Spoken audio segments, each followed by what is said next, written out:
బ్లడ్లో లేదని మీ అందరికీ చెప్తున్నా. నచ్చితే నచ్చినట్లు ఉండాలి, నచ్చకపోతే నచ్చిన విధంగా ఉండాలి. ఈరోజు నేను చెప్తున్నా, చంద్రబాబు నాయుడు గారు గొప్పతనం ఒకటి చెప్తున్నా. ఆయన జైలుకి వెళ్ళినప్పుడు ఒక అద్భుతాలు జరిగినాయి. ఒక తెలుగు ప్రజలకి నారా భువనేశ్వర్ రూపాయన ఒక గొప్ప నాయకురాలను అందించాడు. ఆవిడ మాట్లాడుతున్న ఆ తర్వాత ఆవిడ మాట్లాడుతున్న మాటలు, ఆవిడ ఇస్తున్న స్పీచ్లు చూస్తుంటే మా భువనకి ఒక 10 ఏళ్ళ ముందు వస్తే ఇది చాలా పెద్ద పొజిషన్లో ఉండేదా అనిపిస్తుంది. అంత ఆనందం వేస్తుంది. ఆవిడ కుప్పం తీసుకున్న ఆవిడ చేస్తున్న కార్యక్రమాలు కానీ, భారతదేశ గర్వించదగ్గ పొలిటికల్ లీడర్ కాబోతున్నాడు నారా లోకేష్ బాబు. ఎంత చేంజ్ అండి మనిషిలో, ఎంత ప్రవర్తన మార్పండి. ఒక వ్యక్తి ఇట్లా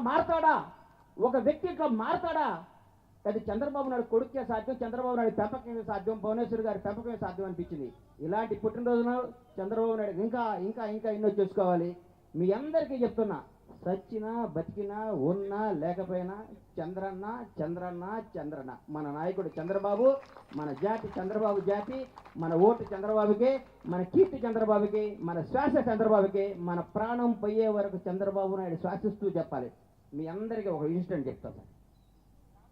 ప్రతి ఒక్కళ్ళు చంద్రబాబు నాయుడు సహాయం చేయడు పట్టించుకోరు అని తెలిసినాడు తెలియనాడు కొద్దిగా ఊతపోతాం సరదాగా. 2000లో తర్వాత అప్పుడు జరిగింది మార్చి 26వ తారీఖు నాడు, మొన్న మార్చి 23వ తారీఖు నాడు నేను ఒక 5 సంవత్సరాల నుంచి ఒక చిన్న సమస్యతో స్ట్రగుల్ అవుతున్నా.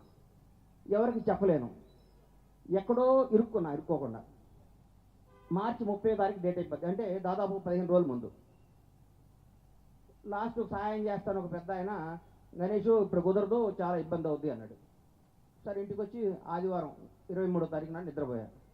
4 గంటకి మా భార్య, బావా ఎందుకు టెన్షన్ పడతావు, ఏదైతే అవుతుందిలే అంది. అని ఒకసారి సార్ని అడగొచ్చు కదా అంది. సార్ని పోయి, ఇప్పుడు ఆయన ముఖ్యమంత్రి, ఆయన పోయి నేనేం అడిగాను చెప్పు అన్నా. ఒకసారి ట్రై చేయండి. నేను మా రాజగోపాల్కి ఫోన్ చేశాను, అన్నా నేను సార్ని కలవాలి అని. రేపు వచ్చి విజయవాడ వచ్చి కలవు అన్నాడు. అరే రేపు పొద్దున కల్లా ప్రాణం పోద్దా, ఇవాళ కలవాలి అన్న. 15 నిమిషాల్లో ఫోన్ చేసి సార్ 6:30కి రమ్మన్నారని చెప్పాను. 6:30కి వెళ్ళాను. 7 o'clock సార్ బేగంపేట ఎయిర్పోర్ట్కి వెళ్తున్నారు. ఏం గణేష్ అన్నారు, సార్ ఇది సమస్య, ఇది ఇట్లా ఉంది, ఇట్లా ఇరుక్కుంది అంటే అని కారుకి వెళ్ళిపోయారు. ఆ కారుకి 1 minute 2 minutes నా మైండ్ బ్లాక్ అయిపోయింది. అనవసరంగా సార్ని అడిగానా అని. ఆయన జూబ్లీ చెక్ పోస్ట్కి వెళ్ళంగానే కాల్ చేసి, గణేష్ పలానా వ్యక్తికి చెప్పాను, ఆయన ఫాలో అవుతాడు అన్నాడు. 2వ రోజు 10ంటికల్లా నా సమస్య సాల్వ్ అయిపోయిందండి. 7 years నుంచి నేను సాల్వ్ చేసుకున్న సమస్య ఒక మాట, అది నమ్మకం, అది నిబద్ధత. ఆయన్ని కలవాలి, ఆయనకి మరి బాధని చెప్పాలి. అందులో నిజాయితీ ఉందంటే ఆయన అవుట్ ఆఫ్ ది వే చేస్తాడంటే ఇంతకంటే గొప్ప నిదర్శనం ఏం కావాలని మీ అందరికీ చెప్తున్నా. ఎప్పుడు నా ప్రాణం ఉన్నంత వరకు నేను, నా పిల్లలు, నా పిల్లలు కూడా మేము చంద్రబాబు నాయుడు ఫోటో మా హృదయాల్లో ఉంటుంది, చంద్రబాబు నాయుడు పేరు మా గుండెల్లో ఉంటుంది అని మనస్ఫూర్తిగా తెలియజేసుకుంటూ, ఈ అవకాశం ఇచ్చిన మనా చౌదరి గారికి, ఈ పంచవటి సాయిలక్ష్మి కాలనీ వాసులందరికీ నా హృదయపూర్వక ధన్యవాదాలు తెలియజేసుకుంటూ సెలవు తీసుకుంటున్నాను.